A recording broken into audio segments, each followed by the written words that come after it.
Assalamualaikum warahmatullahi wabarakatuh. Jadi di sini saya akan menjelaskan terkait gempa bumi yang terjadi di Yogyakarta dan Jepang, mulai dari potensi bahaya, penilaian risiko, jenis dan dampak bencana, serta perbandingan penanganan yang dilakukan pada masing-masing negara. Gempa bumi Yogyakarta tahun 2006. Yang pertama terkait potensi bahaya. Potensi bahaya utama berasal dari sesar atau patahan ombak yang merupakan sesar aktif yang memicu gempa bumi di Yogyakarta ini. Potensi bahaya lain yaitu akibat pergeseran lempeng tektonik yang terletak di jalur subduksi antara lempeng Indo-Australia dan lempeng Eurasia. Yang kedua yaitu terkait penilaian risiko.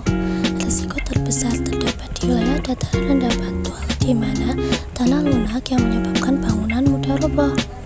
Selanjutnya, adanya sesar ombak yang diklasifikasikan sebagai sesar aktif yang berarti pergerakan masih terus terjadi. Selanjutnya yaitu jenis bencana.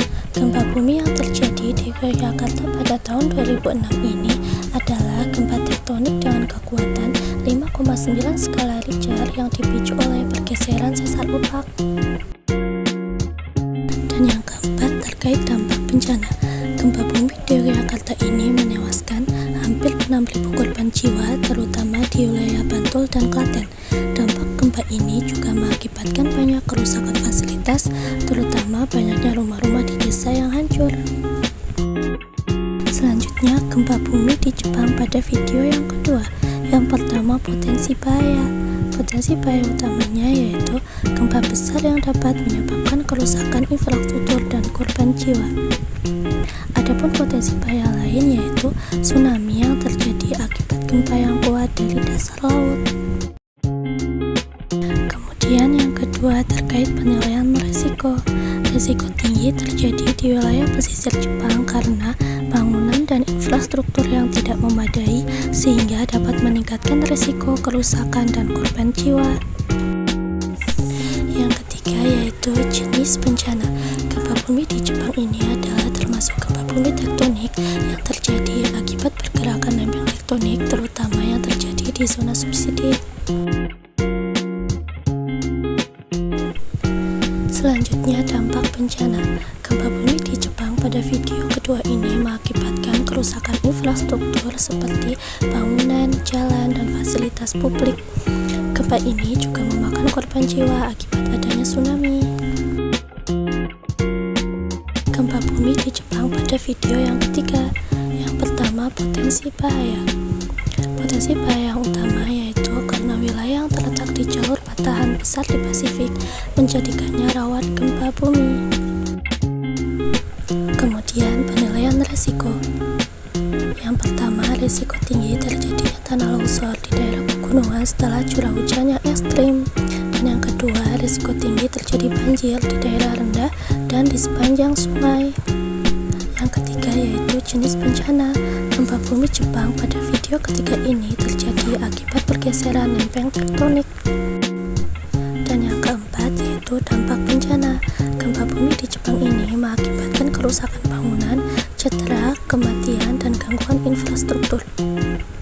Kemudian selain itu, akibat adanya tanah longsor yaitu mengakibatkan kerusakan pada jalan, jembatan, dan pemukiman. Selanjutnya akan dijelaskan mengenai perbandingan penanganan pada masing-masing negara. Yang pertama yaitu Yogyakarta.